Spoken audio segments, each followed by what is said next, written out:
এটা plastic bottle আৰু এটা বেলুনৰ সহায়ত তোমালোকে এটি আকৰ্ষণীয় পৰীক্ষা কৰিব পাৰা।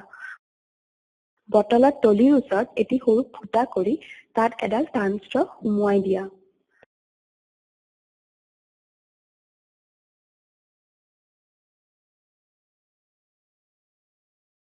বটল আৰু ষ্ট্ৰৰ জইণ্টটোত অলপ গ্লু লগাই দিবা যাতে ই টান হৈ লাগি থাকে।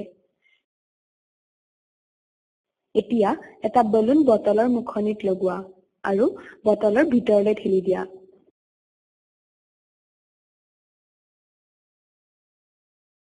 এতিয়া তুমি তোমাৰ পৰীক্ষা আৰম্ভ কৰিব পাৰা।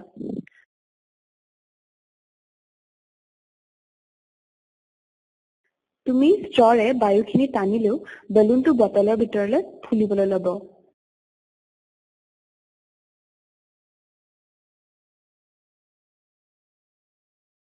তুমি বেলুনটোৰ মুখখনত খুৱাইও বেলুনটো ফুলাব পাৰিবা।